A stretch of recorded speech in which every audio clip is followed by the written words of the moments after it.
We will either find a way or make one. Hannibal Barca. My friends, let that be your attitude on learning to trade.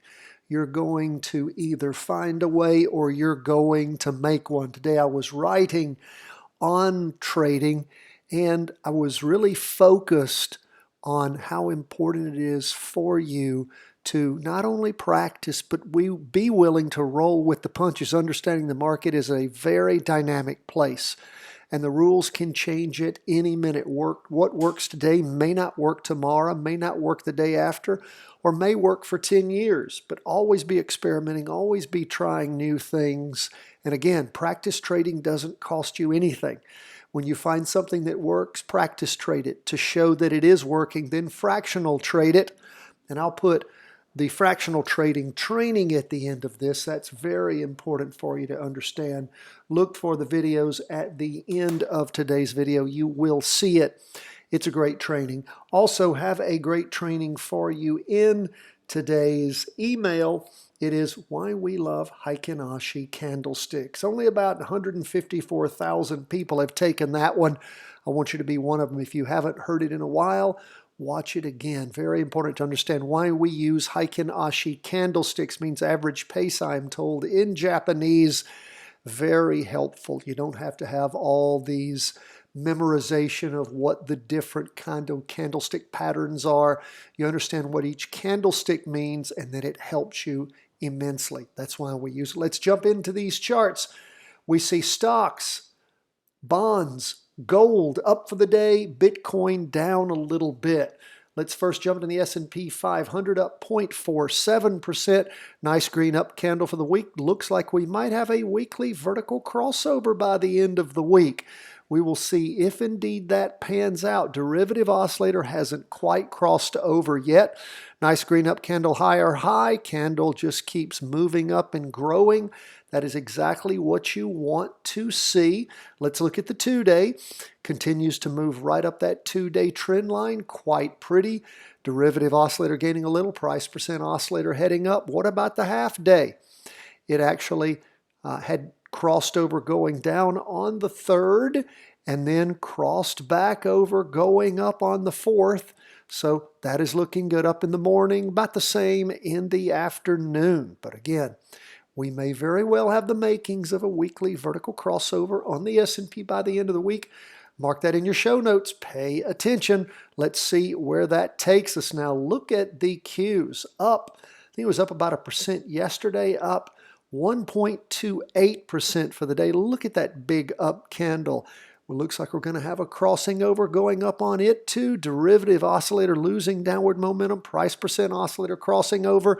Again, watch for it tomorrow afternoon. What do we see on the 2-day? It's again booming up too. We see a big green up candle, price percent oscillator, derivative oscillator heading up, that price percent oscillator spiking up even higher. And of course on the half day, we can see where things accelerated up in the morning and then in the afternoon. That's where we are on the Nasdaq 100 and the S&P 500. Potential weekly vertical crossovers on Friday afternoon. What about 20-year bonds? They were up today too, 1.05%. Going into the second week of up movement, still haven't touched the high that we had that prior week. Don't see us getting there quite yet, getting awfully close. Let's just check that out. 147.98 and 148.33, so getting pretty close.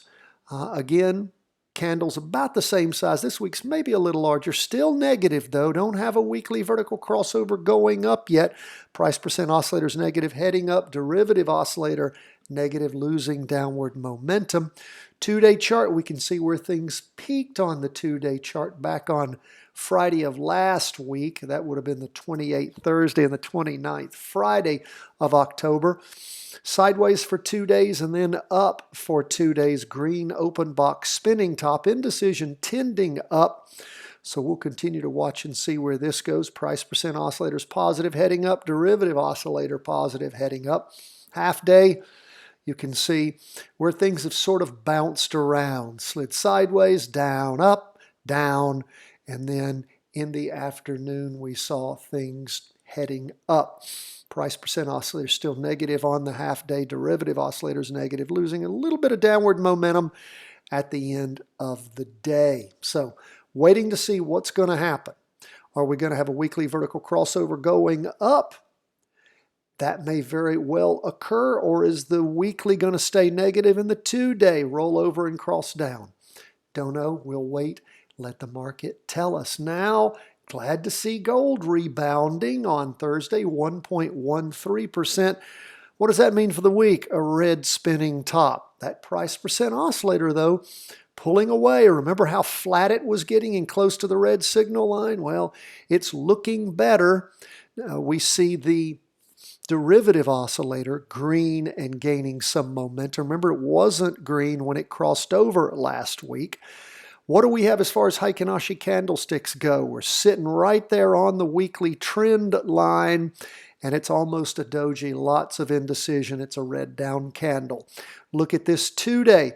Penetrated, of course, over the last 2 days, the 2-day, and penetrated the weekly. Price percent oscillator, though, is still positive, heading up a little bit. Derivative oscillator green, but losing momentum. So again, gold is giving us all sorts of worries that it's, not rebounding strongly. But we'll watch, wait and see how it goes. Look at the half day, up in the morning, losing a little bit in the afternoon. Still, though, up for the day, losing a little bit of that momentum in the afternoon. As far as the Heikin Ashi candlesticks go, didn't reach as high as it had in the morning. Good thing, though, it did push through that weekly trend line on the half-day chart. Price percent oscillator's heading up, derivative oscillator negative but heading up, and that price percent oscillator is also negative on the half-day. So we'll wait, see how gold sorts itself out. But nice to see gold gaining some after some losing times over the week. Now, lastly, we go to Bitcoin. What's Bitcoin up to? Well, it's down for the day a little bit, 1.21% on the New York Stock Exchange Bitcoin Index.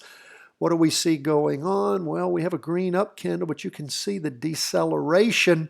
You can see it in the price percent oscillator slowing down and flattening.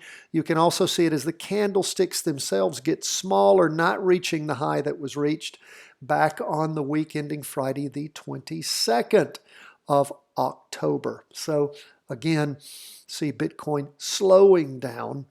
When we go to the 2-day chart, again, you can see where things popped up on that Wednesday, Thursday 2-day candle last week, the 21st of October, sliding sideways and down, then trying to start heading up on Tuesday. And we'll just continue to watch and see. That price percent oscillator is positive but heading down, getting closer to the red signal line, and we see the derivative oscillator losing momentum. We look at the half day. What do we see going on there? We again can see where things had knocked up on Tuesday and then just sort of bled off and dropped since then on Wednesday and Thursday, blowing through the 2-day trend line on Thursday. And we'll just continue to watch as things approach the weekly trend line. So keep your eye on the prize.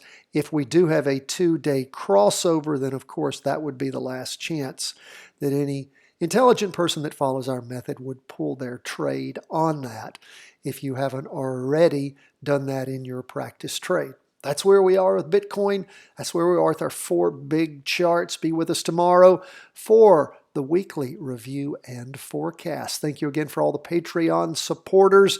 Just sent out to our Patreon members the 20 weekly vertical crossovers for this week. 10 up, 10 down. Go through that list, find you a couple of 3 good candidates, and practice trade those. See how they look at the end of the day on Friday. And if you can't practice trade 1 to 3 of them. God bless, my friends. All the best from the whole team at Charting Wealth World Headquarters.